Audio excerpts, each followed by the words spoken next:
મહારાજને મોટા અંતરથી કેમ રાજી થાય? તો એના એક પોઈન્ટ તરીકે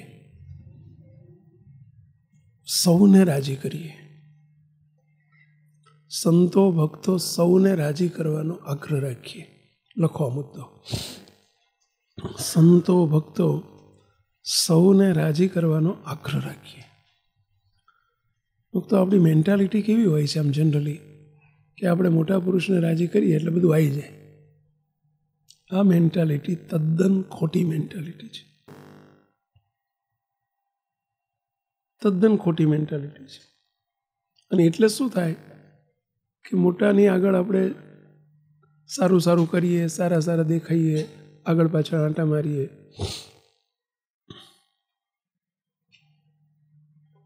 અમે એનાથી રાજી નહીં થઈએ. સંતો ભક્તોને પણ રાજી કરો. એ પણ મહારાજના મુક્તો છે. અને વિચારજો તમે, જેટલી મોટા પુરુષને રાજી કરવાની ભૂખ ગરજ હોય છે ને એટલી સંતો ભક્તોને નથી હોતી. ઘર કી બાત થઈ જતી હોય.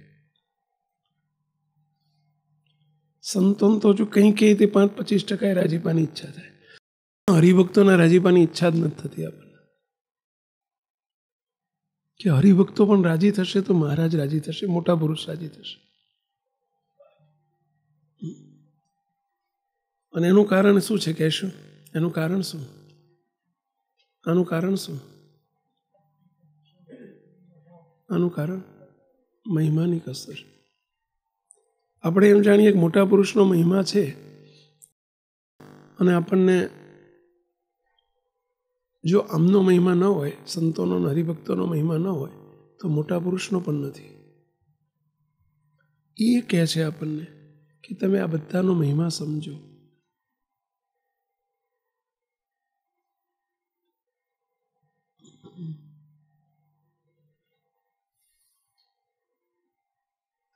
પણ આપણને એ વિચાર નથી આવતો. એ મહિમાની કસરના લીધે એટલે આપણને એવી તીવ્ર ઈચ્છા નથી થતી કે આપણે સંતોને પણ રાજી કરીએ, ભક્તોને પણ રાજી કરીએ. મહિમાની કસર છે. અને આપણને બેલેન્સ કરતું આવડતું નથી. અવરભાવ પરભાવનું બેલેન્સ કરતા આવડતું નથી. એટલે નથી આવું થતું. થોડુંક અવરભાવ પરભાવના બેલેન્સની વાત થોડીક ઊંચી છે, પણ અત્યારે મહિમા જરૂરી છે. સંતો ભક્તોનો મહિમા સમજવો એ જરૂરી છે. પેલા શ્રીજી મહારાજ સંતોનો ભક્તોનો કેટલો મહિમા સમજ્યા છે. મોટા મોટા સંત પુરુષો કેટલો મહિમા સમજ્યા છે. આપણે પણ સમજતા થઈએ. શ્રીજી મહારાજ બોલ્યા છે, આ સર્વે સંતો હરિભક્તો સામામ નજર કરીને મહારાજ બોલ્યા છે, આ સર્વે બ્રહ્મની મૂર્તિઓ છે. આવું મહારાજ બોલ્યા છે. બ્રહ્મ એટલે ભગવાનની મૂર્તિઓ છે. બધા મહારાજ કે આ બધી અમારી મૂર્તિઓ છે. વચનામૃત નંબર કયા વચનામૃતમાં આવે છે?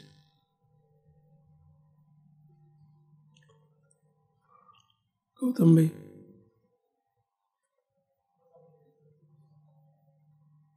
મધ્યનું 63. મધ્યનું 63.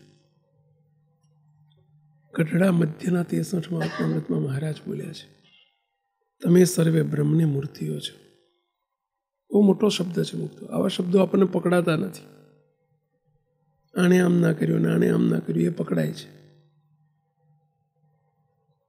અને જો આવા શબ્દો પકડી જાય ને તો આ બધું જ અવરભાવની સર્વે ક્રિયા કે અવરભાવના દોષ સ્વભાવ દબાઈ જાય.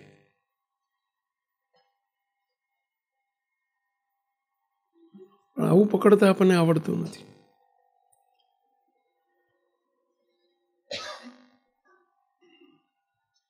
અને એટલે સંત હરિભક્તનો મહિમા સમજાતો નથી. જોડે રહીએ છીએ એટલે મહિમા સમજવો બહુ અઘરો થાય છે. ગુણાતીતાનંદ સ્વામીએ 4 ઘાંટી કીધી છે કે 4 ઘાંટી બહુ મોટી ઘાંટી છે. સેવક 5મી ઘાંટી એડ કરે છે, એથી મોટી છે. કઈ ઘાંટી કહેશો? કઈ ઘાંટી? બહુ મોટી ઘાંટી છે. ઘાંટી એટલે શું? પહેલા હર્ડલ્સ. લેયર્સ. કહો.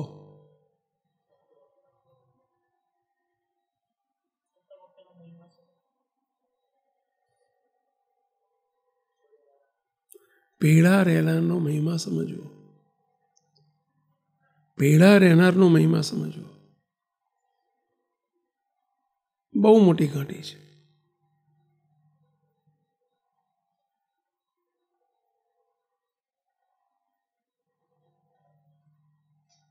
પેઢામાં કોણ કોણ આવે કહો છો? પેઢા રહેનાર એટલે કોણ કોણ આવે? પેઢા રહેનાર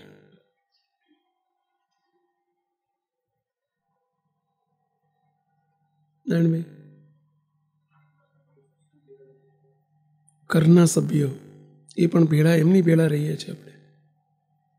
બીજું, જેની જોડે આપણે નિકટમાં સેવા કરતા હોય.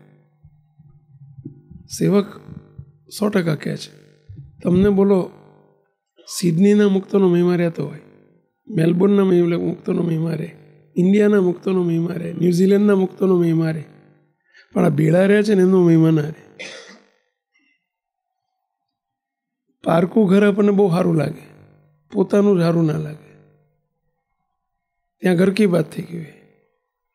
ઘડીએ ઘડીએ ત્યાં સ્વભાવ પ્રકૃતિ દોષ દેખાય એટલે પછી મહિમા નથી. મહિમા નથી રહેતો એટલે રાજી કરવાની ભાવના નથી થતી.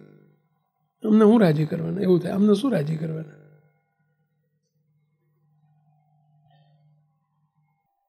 જો સંતો કાયમ રહે ને તો તમને આટલો મહિમા ના રહે. નથી રહેતા ને એટલે મહિમા રહે છે. આપણી સમજણની ખામી છે. બોલો મહારાજ. મહારાજ, ઘણીવાર એવું થાય કે આપણે મહિમા સમજીએ, આપણે સમજણના સાથે આપણે પોતાની જે કહેવું હોય કે કશું આપણે જ્ઞાન લીધું છે આપણે એ રોકી રાખે. પણ ઘણી વખત એકનું એક વસ્તુ રિપીટ થાય ને એટલે પછી આપણે જે વિચાર છે ને એ પછી નબળો પડી જાય, અને આવું ઘણીવાર થાય છે. તો મહારાજ એ પરિસ્થિતિમાં કેમ કરવું? તો કેમ થાય છે આવું? તો આપણે પ્રભાવના વિચારનો વિચાર નથી ને એટલે થાય છે. મહાત્મ્યની કસર છે. પ્રભાવનો વિચાર કહો કે મહિમા કહો, દિવ્ય ભાવ કહો, આ બધા શબ્દો વૈકલ્પિક શબ્દો છે. દિવ્ય ભાવ કહો, મહિમાનો વિચાર કહો, મહાત્મ્યનો વિચાર કહો, પ્રભાવનો વિચાર કહો, આ બધા શબ્દો એક જ છે. પાણી કહો, જલ કહો, વોટર કહો, એના જેવું છે. એની કસર છે. એટલે આ બધા સંતો હું તમને દ્રષ્ટાંત આપું. મારે ન કહેવું જોઈએ મારા મુખે, પણ બધા સંતો મારી ભેળા જ રહે છે. હું એમના ભેળો રહું છું. ચલો અરસપરસ ક્યારેય મારા દોષ એમને દેખાતા હશે, મારા સ્વભાવ ક્યાંક એમને દેખાતા હશે, એમના સ્વભાવ પ્રકૃતિ મને દેખાતા હોય, અવરભાવ છે. મારી ભૂલો એમને દેખાતી હશે, એમની ભૂલો મને દેખાય છે. ભેળા જ રહીએ છીએ. હોય તો દેખાય એમ કદાચ હોય, અને આપણે એવું છે કે અમે સર્વગુણ સંપન્ન છીએ હોય. મુક્તો સેવકને શું એમના દોષ નહીં દેખાતા હોય? તોયથી ક્યારેક મારે બે શબ્દો વઢવાઈ પડતા હશે, કેવું પડતું હોય. બોલો, સંતો દંડવત કરે એ સંતો જમતા હોય ને ત્યારે મને દંડવત કરવામાં સહેજ પણ આમ ખચકાટ ના થાય. ભાવથી કરું, પ્રેમથી કરું. આજની તારીખમાં એવું, ભલે તમે ગુરુવર્ય ઠૂકી બેહાડ્યું હોય પણ તોય કરું. બોલો, સંતોને ચરણ સ્પર્શ કરવામાં મને એક નાના સંતને હું ચરણ સ્પર્શ કરું, કોઈ સંકોચ ના થાય, કંઈ ખચકાટ ના થાય. 500 દોષ જોયા હોય તોય દે, કોઈ સંકલ્પ ના થાય. હું મારા મહારાજને મને ક્યાંય ખરા સંતો સ્વામી અમને દંડવત ના કરો, હું એક જ શબ્દ વાપરું. કયો વાપરું છું? હું તમને દંડવત નથી કરતો, હું મારા મહારાજને કરું છું. એક સ્વામી તમે અમને ચરણ સ્પર્શ ના કરો, તમે વડીલ કહેવાય, મોટા કહેવાય, કે તમને હું કરતો જ નથી, તમે શું કરો માથે લો છો? હું મારા મહારાજને ચરણ સ્પર્શ કરું છું. કાલે હવારનો સાધુ થયેલો હોય ને તો અહીંથી હું ચરણ સ્પર્શ કરું. અરે સાધુ નહીં, મારા પાર્ષદો નહીં કરું. લ્યો, પાર્ષદો જમતા હોય ને, સાધકો જમતા હોય તો હું દંડવત કરું, સાધકો નહીં. આ તો તમે ત્યાં જમો છો એટલે મારે છેટું પડી જાય છે. બોલો ત્યાં બાકી નહીં તો તમે નજીક જમતા હોય તો હું તમને દંડવત કરું. બોલો મને સહેજ સંકોચ ના થાય. તમારા અવગુણ અભાવ તો દેખાય જ નહીં. બોલો સંકલ્પ જ ના ઉઠે કે હું આમને દંડવત કરું છું. આ અમારા ચેલા છે એમને શિષ્યોને દંડવત કરવાના હોય. શિષ્ય તરીકે હું તમને જોતો જ નથી. હું તમને અવરભાવ જોતો જ નથી. અને અવરભાવ જો અમે જોઈએ ને તો બોલો ધક્કો મારીને કાઢી મૂકવાનું મન થાય. તમારે જોડે બોલવાનું મન ના થાય.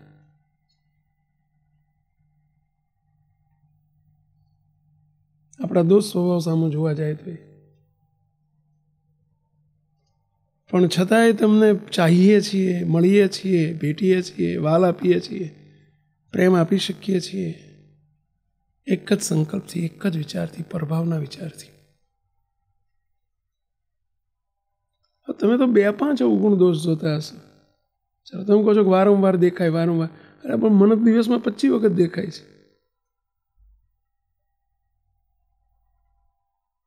તોય મહિમા મને એવો ને એવો રહે છે.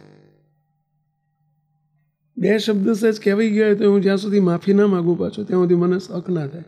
થોડા મહિના પહેલાં મારી સંતોની મિટિંગ હતી સ્વામિનારાયણ ધામ ઉપર. પૂજ્ય પૂર્ણ સ્વામી બધા મોટેરા સંતો પધાર્યા હતા.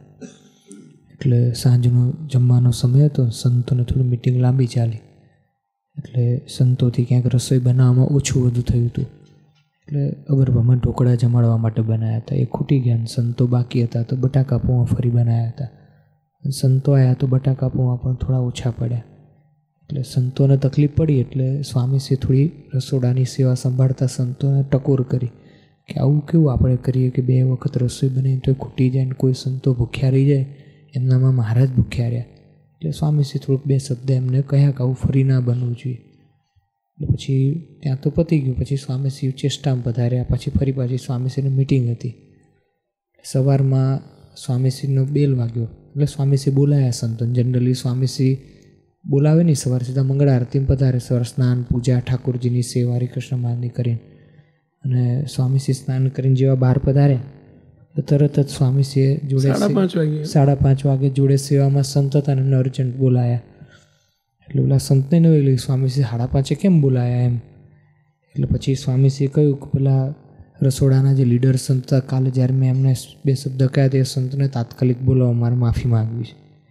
એટલે પેલા સ્વામીએ કીધું કે સ્વામી અત્યારે પૂજા કરતા હશે ને આમે આ પૂજા કરીને મંગળ આરતીમાં તો પધારવાના જ છો, પછી એ સ્વામી મળી જશે આપણને એમ.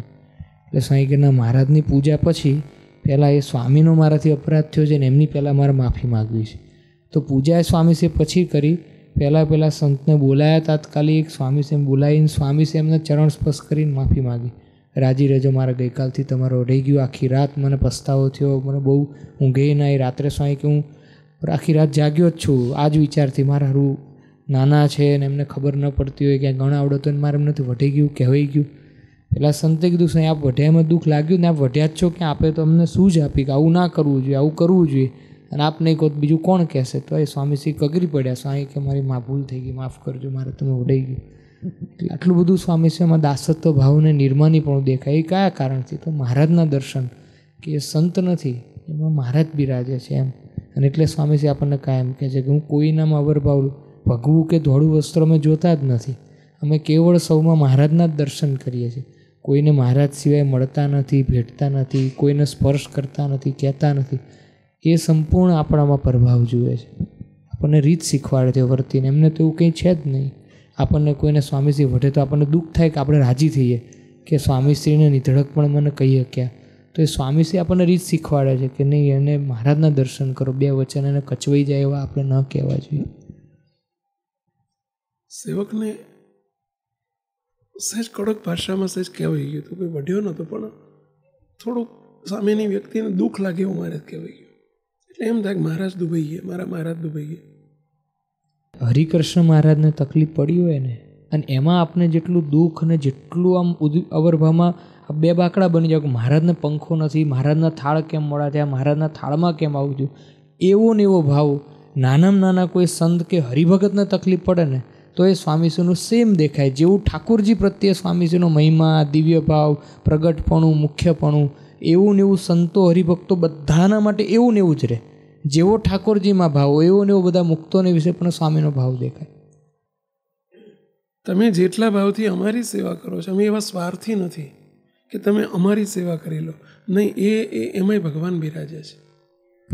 બપોરે પેલા પંકેશ મહારાજને અને પ્રતિક મહારાજને કાચું ચાલુ કરાવડાવ્યું સ્વામીશ્રી. તો બરાબરમાં સંતોએ 2 મુક્તો માટે કાચું સુધાર્યું હતું, કાકડી, ટામેટાં, ગાજર ને આ બધું. પણ ડૉક્ટરે સાથે સાથે એક વનસ્પતિઓનો થોડોક ક્રશ કરેલો એક જ્યુસ લેવાનો કીધો છે. તો એ મુક્તો માટે નહોતો બનાવ્યો, સ્વામીશ્રી માટે બનાવ્યો હતો. તો તરત સ્વામીશ્રી અંતર દુઃખ થયું કે તમે મારા માટે બનાવ્યો પણ મુક્તો માટે કેમ ના બનાવ્યો? તો સ્વામીશ્રી માટે જે બનાવ્યો હતો ને એમાંથી 60%, 70%, 60% મુક્તોને આપી દીધો અને 30-40% સ્વામીશ્રી પહેલાં મુક્તોને આપવા જોઈએ.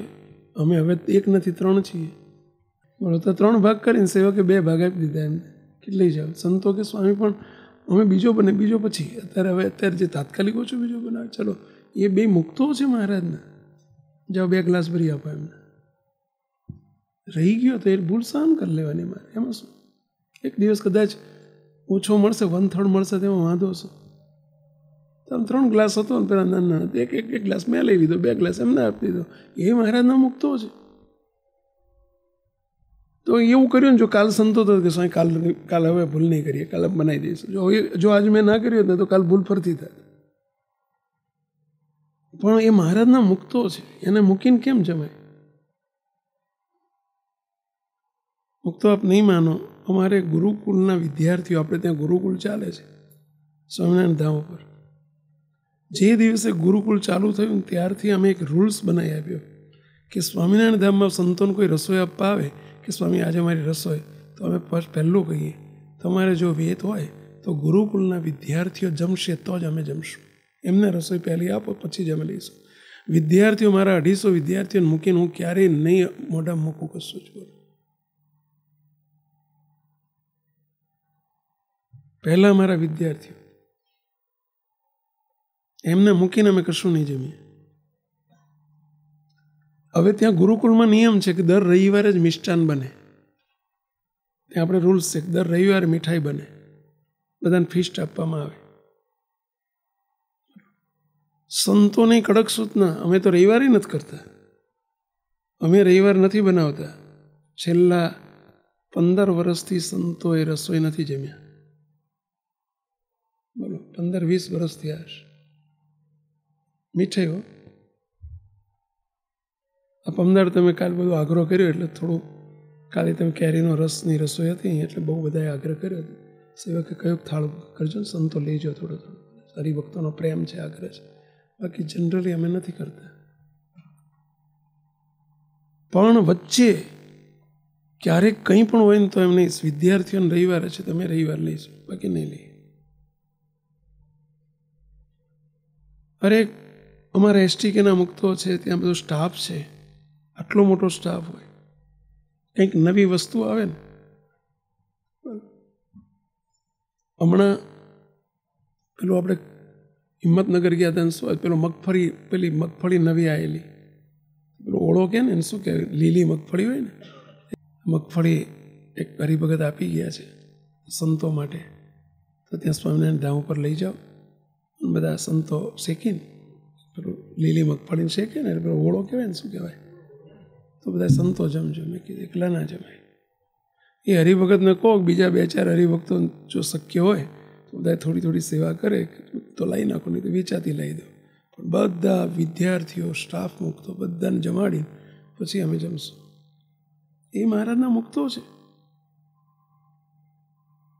હરિભક્તોને સહેજ વાત કરી, બધા કોઈ 10 કિલો 5 કિલો બધા લઈ આવે, બધી 20-40 કિલો બધાને પછી બધાને શેકાડીને શેકીને મોટા તાવડામાં નાખીને શેકીને બધાને આપી, મોટી મોટી જે સંતોએ લીધી ને બધાએ લીધી. પણ અમે તમને મૂકીને કોઈ દિવસ જમ્યા નથી. કોઈ દિવસ હરિભગતને મૂકીને અમે જમ્યા નથી. શિયાળો ચાલુ થઈ જાય નવેમ્બર એન્ડથી, નવેમ્બર મહિનાની આજુબાજુ, તો ગરમ પાણીથી સ્નાન કરવાનું ચાલુ કરવાનું સંતોએ સ્વામીશ્રીને પ્રાર્થના કરી કે આપ કરો એમ.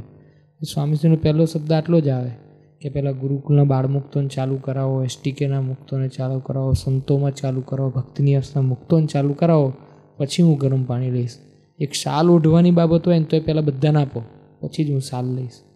દરેક બાબતમાં કોઈ વસ્તુ સ્વામીજી જાતે પહેલાં પોતા માટે ગ્રહણ કરે જ નહીં, પહેલાં બધાને આપો અને પછી જ સ્વામી કે હું સ્વીકારીશ, એ પહેલાં નહીં. એમ આવું બધું આપણે બધાએ મુક્તોએ શીખવાનું. આપણને અરસપરસની ચિંતા નથી હોતી, મોટા પુરુષની કે સંતોની આપણને એવી ચિંતા નથી હોતી. એ દિવ્ય ભાવ. અને આવો ભાવ ક્યારે રહે? તો સ્વામીશ્રી પ્રભાવની દ્રષ્ટિએ આપણે આમ જોવે છે, એટલે આપણે સ્વામીશ્રીમાંથી એવું શીખવાનું છે કે આપણે પણ પ્રભાવની દ્રષ્ટિ કેળવી, તો આવું એમની રીત આપણી રીત બને. તમે અમારામાં તમે અમારી સેવા કરશો પણ અમને નહીં કરો તો રાજી નહીં થવું. તમે અમારો એકલો મહિમા સમજશો ને સંતોનો નહીં સમજો તો હું રાજી નહીં થઉં. આપ સૌને આટલું કહેવું છું. અમારો મહિમા સમજો એવું મારે કહેવાની જરૂર નથી, એ તો તમે સમજો છો બધાએ, પણ છતાંય તમે બિલકુલ સમજતા નથી, બિલકુલ સમજતા નથી. તમે આ બધાનો મહિમા સમજશો ને, આ બધાનો, ત્યારે તમે મારો મહિમા સમજ્યા એવું હું સર્ટિફિકેટ આપીશ. બાકી એકલો અમારો મહિમા સમજશો તો કોઈ સંજોગમાં હું રાજી નહીં થઉં. આ બહુ સત્ય હકીકત કહું છું. સંતો ભક્તો બધા મહારાજના મુક્તો છે. મુક્તો આ કારણ સત્સંગ છે. એમને રાજી કરો, તમે એમને રાજી કરો, એમનો મહિમા સમજો.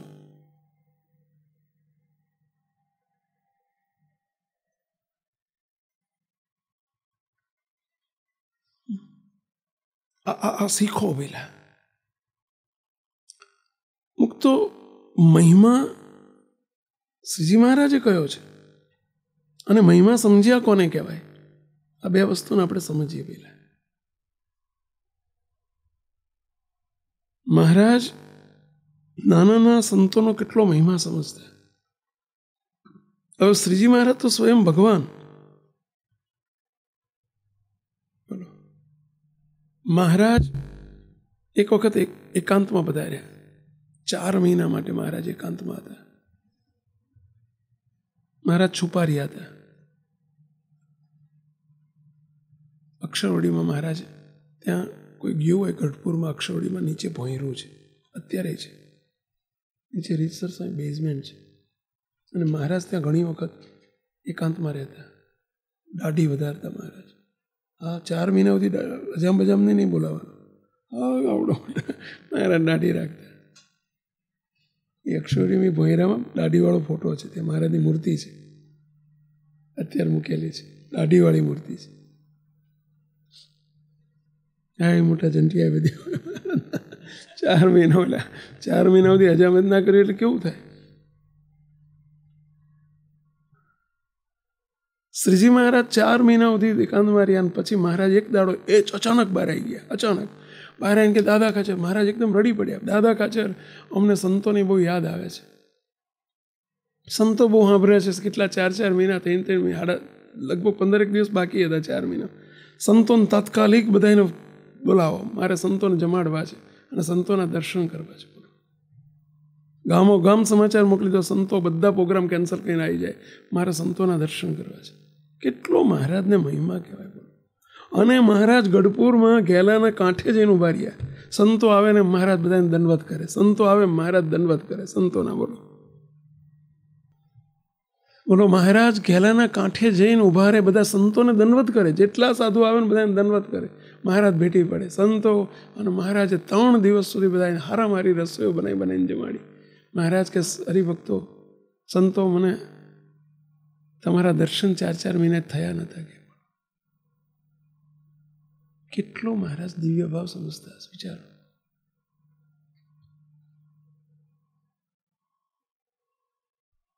અયોધ્યા પ્રસાદજી, અરે રઘુવીરજી મહારાજ, વડતાલમાં રઘુવીરજી મહારાજ બિરાજતા હતા. સવારમાં રોજ મંગળા આરતીમાં જતા એમના નિવાસથી. અંધારું હોય ને, એક વખત અંધારું હતું, જતા હતા, રસ્તામાં એક સંતોના કપડા ઉપર રઘુવીરજી મહારાજનો પગ પડ્યો. સંતોનો આટલો ટુકડો કપડાનો, ભગવા લુગડાનો ટુકડો પડેલો, અને એની ઉપર રઘુવીરજી મહારાજનો પગ પડી ગયો.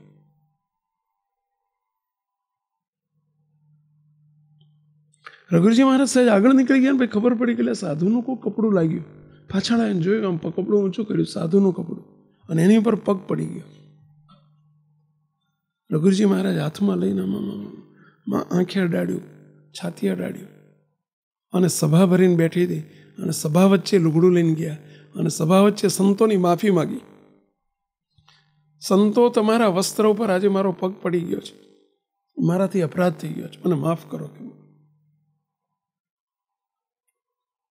વિચાર કરો, સંપ્રદાયના આચાર્ય વડા કહેવાય, સંતો એમને દંડવત કરે, અને આચાર્ય માફી માગે. આ મહિમા કહેવાય ભાઈ.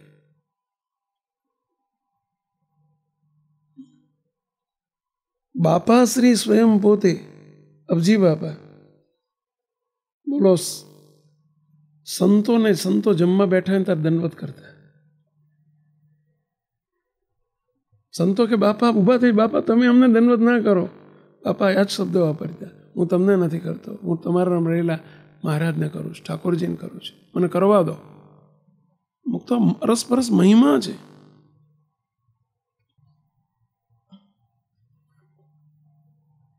સંતોને રાજી કરો, હરિભક્તોને રાજી કરો,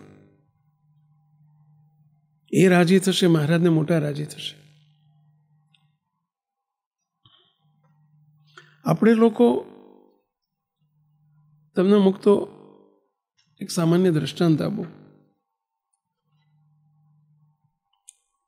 એક બે વાત બીજી યાદ આવે છે કહું. તો મહારાજ એક વખત ભર તાપમાં મહારાજ કારિયાણીથી ગઢપુર આવવા નીકળ્યા. એટલે વસ્તા ખાચર મહારાજને છત્રી લઈને, એટલે અમરેલા તાપ બહુ હતો, બળબડતો તાપ, એટલે છત્રી લઈને મહારાજ ઉપર આમ, મહારાજ ચાલતા આવતા હતા, મહારાજ ઉપર આમ છત્રી રાખે. છત્રી એટલે સમજ્યા ને, અમરેલા. પાછળ સંતો આલ્યા આવે, મહારાજ એકદમ છત્રી આમ ફેંકી દીધી. મહારાજ શું થયું? મહારાજ કે મારા સંતોન તાપ નથી લાગતો, જાઓ બધાને માટે છત્રીઓ એટલે આવો, નહીં તો મારે એક માટે નહીં લઉં. તમને એમની કોઈ કિંમત નથી, અને મને એકલાને તમે છત્રી ધરો છો. ના લીધી મહારાજ.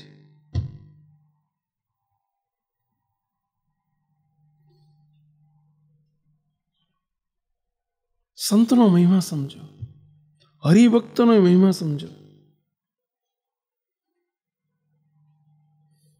એક એક હરિભક્તનો આપણે મહિમા સમજતા શીખો. બધા મહારાજના મુક્તો છે. બસ આ વિચાર જ્યાં સુધી નહીં આવે ને ત્યાં સુધી મુક્તો આપણે અંતરનો રાજીપો નહીં કમાઈ શકીએ.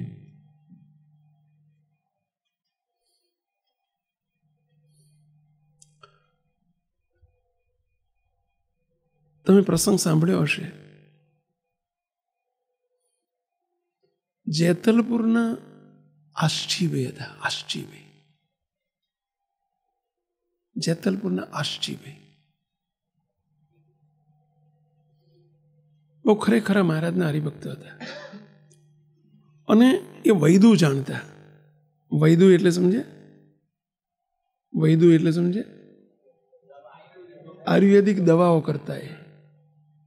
એ જમાનામાં એલોપેથિક દવાઓ નહોતી, એલોપેથિક ડૉક્ટરો નહોતા, અને એ આયુર્વેદિક દવાનું બધું જાણતા. કોઈ માંદો હાજો હોય તરત જ વૈદને જ બોલાવતા, પહેલાં વૈદ જ હતા. હવે એમનો પોતાનો એકનો એક દીકરો ધામમાં ગયેલો, એકનો એક દીકરો ધામમાં ગયો. અરે સોરી, માંદો પડ્યો. એટલો બધો માંદો કે અંતકાળ સમય ઘડી સાત લોકો આમ બધા હમણાં જાણે ધામમાં જતો રહેશે, કંઠપ્રાણ હતો. એ એમની જોડે બેઠા હતા, ને એ જ વખતે મંદિરમાંથી એક માણસ દોડતો આવ્યો. આષ્ટીભાઈ, એક નાના સંત માંદા છે બહુ, અને તમને જરા દવા માટે બોલાયા છે. હવે એક બાજુ પોતાનો સગ્ગો દીકરો માંદો છે, અને પાછો મૃત્યુશૈયા ઉપર હોતો છે. હવે એને મૂકીને સંતનું પહેલાં જોવાય? કોઈ જાય પોતાના છોકરાને મૂકીને? આસજીભાઈ તરત જ એમનો જે થેલો હતો ભરીને ઉપડ્યા. એમના ઘરના કે પણ આ દીકરો માંદો છે ને તમે સાધુની સેવા કરવા દોડ્યા? જો દીકરાને રાખવો કે ન રાખવો એ મહારાજના હાથમાં છે, મારા હાથમાં નથી. એ દવા કરી છે, મહારાજની ઈચ્છા હશે તો દીકરો રહેશે અને ધામમાં જાય. તમે એની વિધિ પતાવી દેજો. મારા સાધુ હાથ ખોટના સાધુ છે, એ મારા માટે પહેલાં મારા સંતની દવા કરવા હું જોઉં છું.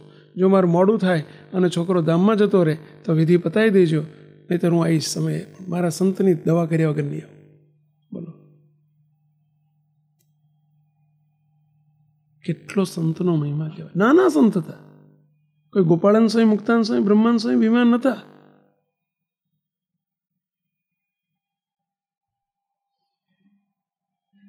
મહિમા વસ્તુ જુદી જ ભાઈ. અને મહિમા જો સમજાય ને તો રાજી કરવાનો તાન જાગે, આગ્રહ જાગે. આપણને અરસપરસ મહિમા નથી ને એટલે ઘરકી બાત થઈ જાય છે. રાજી કરવાના વિચાર નથી આવતા. જેમ બોલી નાખીએ, ક્યાંક આપણને વાણીમાં વિવેક ન રહે, એવું જ ઘરમાં હતી તમને બધા. જગતના જીવમાં આપણે ફેરશું. એ બધા દેખે છે એવું સમજે છે, આપણે દેખીએ છીએ એવું સમજીએ છીએ.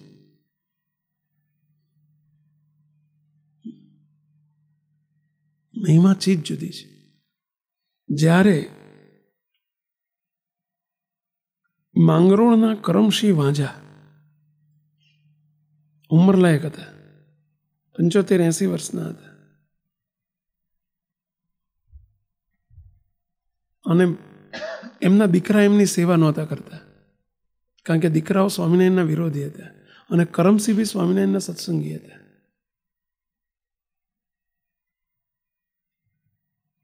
અને એમાં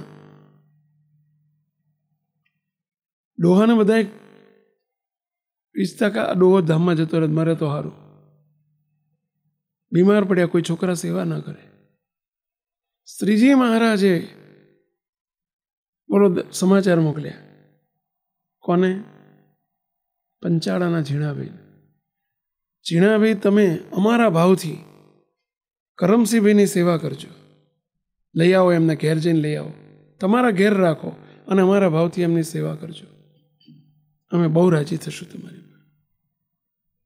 હવે નહીં કોઈ હગું વાલું, નહીં કોઈ સંબંધ, નહીં નાત જાત, એક જ્ઞાતિ નહીં, એક જાતિ નહીં, કંઈ લેવા દેવા નહીં, પણ સત્સંગીનો નાતો. મારા સ્વામિનારાયણ ભગવાનના ભક્ત છે ને, મહારાજે આજ્ઞા કરી છે.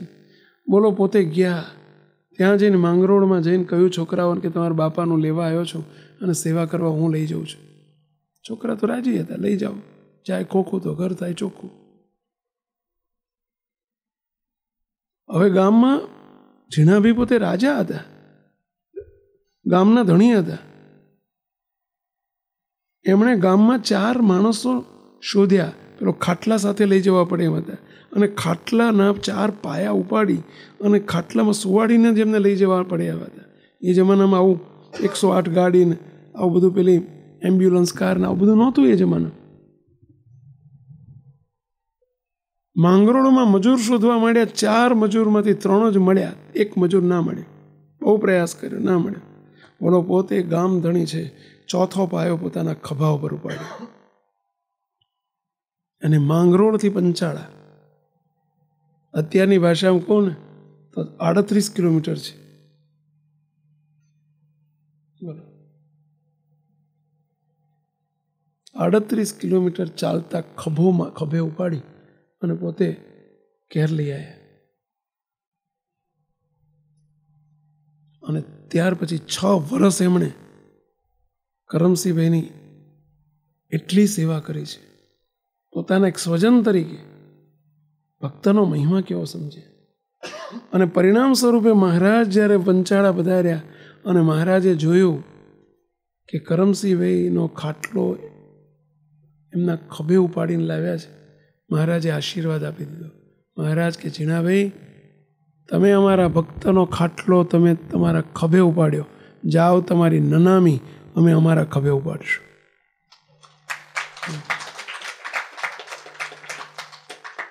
શ્રીજી મહારાજની નનામી અમારા ખભે ઉપાડશું. મહારાજ કે શ્રીજી મહારાજ કે ઝીણાભાઈની નનામી હું મારા ખભે ઉપાડીશ. અને ઝીણાભાઈ રાજી થઈ ગયા. કે મહારાજ નક્કી થઈ ગયું કે તમારા પહેલાં મને તમે ધામમાં લઈ લેશો, મને વિયોગ નહીં થાય. અને મહારાજે એમની નનામી પોતાના ખભે ઉપાડી છે. એ કેટલો મહિમા જાણ્યો કહેવાય.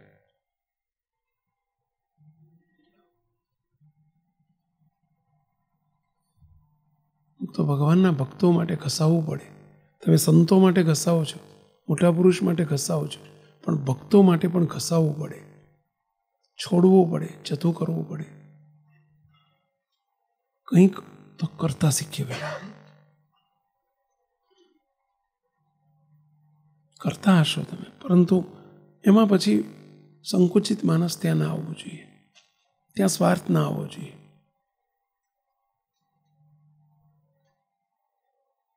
ભગવાનના ભક્તો છે.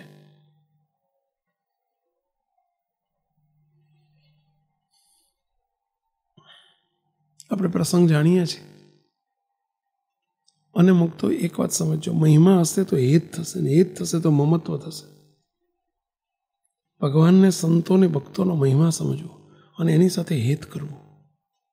અને ગુણાતીતાનંદ સ્વામીએ તો બહુ સરસ એક વાત લખી છે કે મોટા પુરુષ સાથે આત્મબુદ્ધિ કરવી, પરંતુ કોઈક બે સાધુ અને બે હરિભગત સાથે હેત કરવું.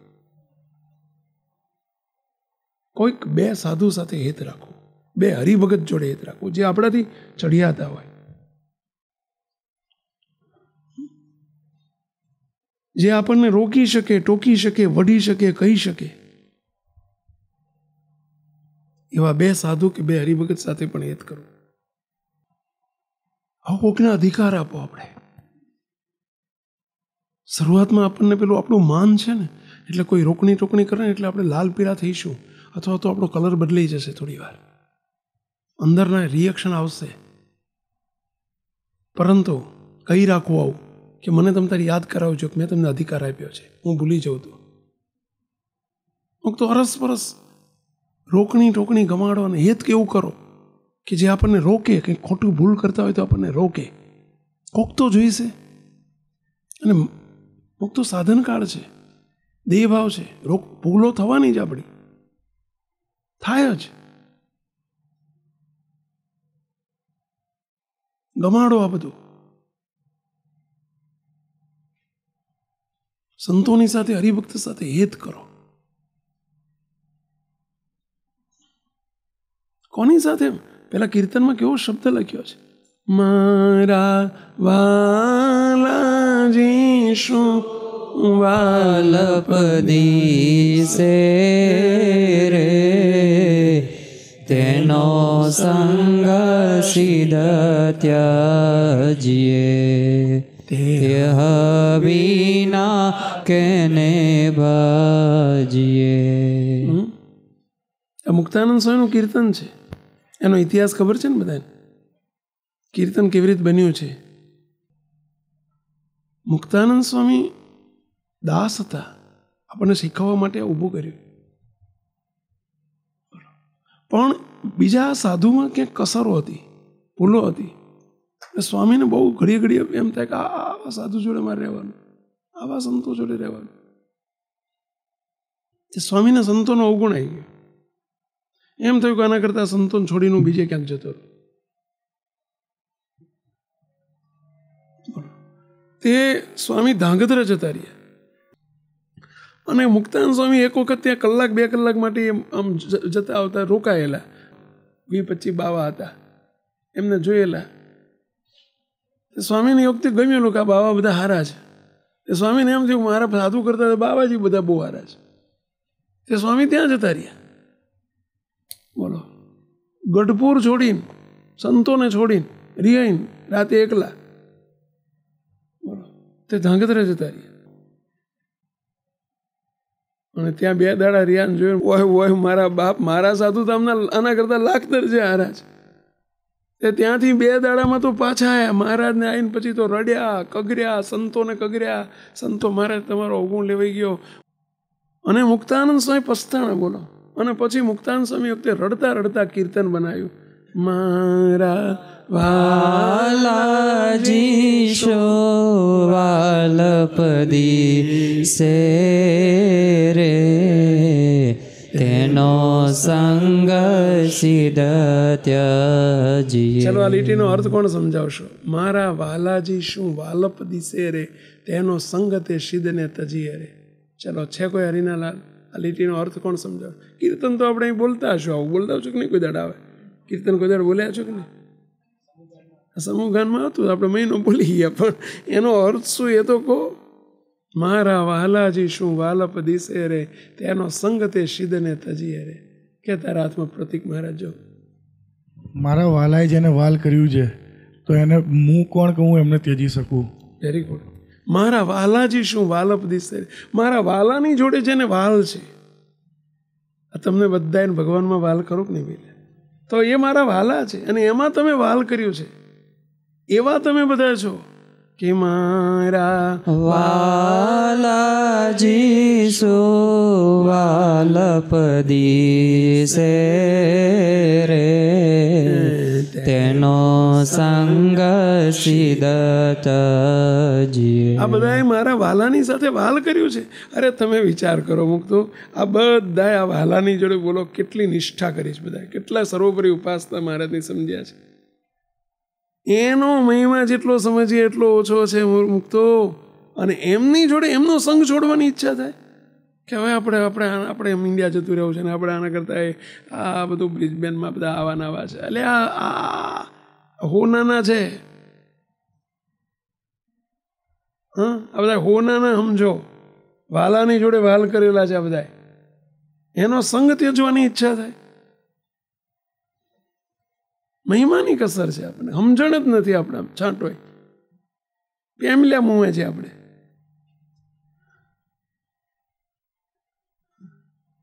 એની સાથે રીસ, એની સાથે અબોલા, એની સાથે આડું પડે.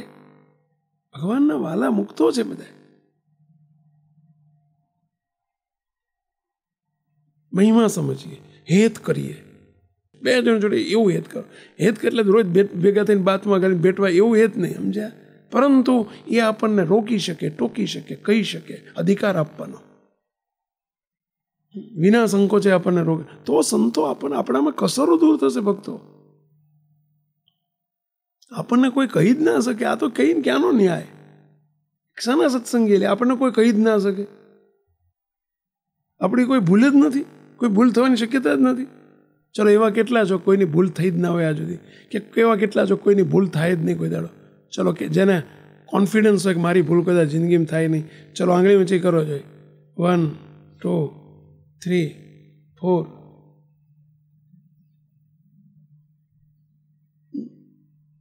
એટલે એક તો આંગળી ઊંચી કરો. કોક તમે કર્યો છે? કરવી જ થાય જ નહીં. તો મુક્તો આપણી ભૂલ ઓળખાવનાર તો કોક જોશે. ભગવાનની સાથે, સંતોની સાથે, ભક્તોની સાથે હેત કરો પહેલાં, અને એનો મહિમા સમજો. મહિમા સમજાશે તો હેત થશે, ને હેત થશે તો મમત્વ થશે. મમત્વ કરવાનું છે આપણે. મારા છે, આ સંતો મારા છે, આ ભક્તો મારા છે. પેલા જેમ જેતલપુરના આશજીભાઈએ મારા સાધુ છે, બોલો. તો પોતાના છોકરાને મૂકીને પણ કે આ તો દીકરો અનંત જન્મમાં અનંત દીકરા થયા છે, સાધુ નથી મળ્યા આજ સુધી. પહેલા મારા સાધુ, બોલો. આજે મારા હરિભક્ત તરીકે કરમસિંહબેની કેટલી સેવા કરી. અને એમાં એક વખત એવું બન્યું, કરમસિંહ વાંઝા જીનાભાઈના ઘેર હતા અને એમને માથું ચડેલું સખત. કરમસિંહભાઈને બહુ જ માથું દુખે. એમણે કહ્યું જીનાભાઈ માથું બહુ સખત ચડ્યું છે, રહેવાતું નથી. જીનાભાઈ એમના બેન હતા અદીબા, એ મોટા મુક્ત હતા. અદીબાને કહ્યું, અદીબા બેન, દરબારોમાં પાછળ બા બોલે, દરબાર વિજ્ઞાતિમાં પાછળ બા શબ્દ બોલે. નાની દીકરી હોય ને તો બા બોલે, અને નાનો દીકરો હોય ને તો એને ભા કહે, માનથી બોલાવાય. એટલે અદીબાને કહ્યું, અદીબા બેન, કરમસિંહબેન માથું બહુ ચડ્યું છે, ઘરમાં તીખા અને સૂંઠ છે. તીખા એટલે સમજ્યા, કાળા મરી, હવે એ કાળા મારીને સૂંઠ અને એ બેને ભેગું કરીને લસોટી અને ચોપડી દે ને તો માથું બાથું બધું જતું રહે 1 સેકન્ડમાં. ગમે એવું માથું ચડ્યું હોય ને પણ આટલું કરે ને બોલે જતું રહે. હવે એમણે સૂંઠ તીખા મગાયા પેલા બેન જોડે. એટલે બેન કે બેનને કે બેન લસોટીને થોડા લાવો ને. એ જમાનામાં પેલી ગ્રાઇન્ડર એવા નહોતા. તે લસોટીને એટલે સમજાય ને આમ જરા ખરલમાં પેલું ખલમાં લસોટીને લાવો. હવે બેન અંદર જઈને પાછા આવ્યા. નથી ઝીણાબેન કે ભાઈ નથી, તીખાનો સૂંઠ થઈ રહ્યા નથી. કેમ ના પાડી ખબર પડી? કેમ ના પાડી? એમને વેઠ લાગતી હતી. આ ડોહો ક્યાં આવી ગયો, કેટલા વર્ષ 3-4 વર્ષ થયા, આપણે કોઈ પારકો માણસ અને એની સેવા કરવાની આપણે આ શું બબાલ છે? બબાલ લાગી હતી. ઝીણાભાઈ સમજી ગયા કે બેન અંદર જઈને ખાલી આંટો મારીને આવ્યા છે. અને ઝીણાભાઈએ બીજે દિવસે 2 દિવસ પછી તરત જ 1 દિવસ માથે બાંધીને આમ હોઈ ગયા. બેનને ભાઈ પ્રત્યે બહુ હેત હતું. એટલે બેન આવ્યા, ભાઈ શું થયું છે, માથે કેમ બાંધ્યું છે? કે માથું બહુ દુખે છે, બહુ ભયંકર દુખે છે. તે કે લો દોડતા જઈને કે હૂંઠ તીખા લસોટીને લઈ આવું કેવો. તે જઈને અંદર જઈને 10 મિનિટમાં તો હૂંઠ તીખા લસોટીને સહેજામાં ગરમ કરીને ખદખદાઈને લઈ આવ્યા અને વાડકો ભરીને જ્યાં લાયા. બોલો, ઝીણાભાઈએ વાડકો ફેંક્યો. 2 દિવસ પહેલા નહોતા, ક્યાંથી આવી ગયા? કરમશીભાઈ માટે સૂંઠ તીખા નહોતા, આજે મારા માટે મળ્યા તમને. એ મારા ભક્ત માટે નથી અને મારા માટે છે. તમને હરિભક્ત કરતા ભયનો સંબંધ વધી ગયો. જો સંતો વિચારજો, હરિભક્તોનો કેવો મહિમા સમજાય. તમને હરિભક્તોનો મહિમા નથી ને ભયનો છે. ના જોઈએ તીખા. અને ત્યારથી ઝીણાભાઈ એટલા દુઃખી થઈ ગયા. ઝીણાભાઈ કે આજથી અદીબા તમારું મોઢું નહીં જોવું. તમે મારા ભક્તને તમે આટલો બધો તમે વિયોગ, તમે ભક્તનો મહિમા નથી સમજતા. એના માટે હૂંઠને તીખા નહોતા, મારા માટે છે. આજથી તમારું મોઢું નહીં જોવું. અને વર્ષો સુધી અદીબાનું ઝીણાભાઈ મોઢું નથી જોયું. કેટલો ભક્તોનો મહિમા સમજવાનું કીધું છે. ભગવાનના ભક્તો છે. કોણ છે આ બધા? મહારાજના મુક્તો છે.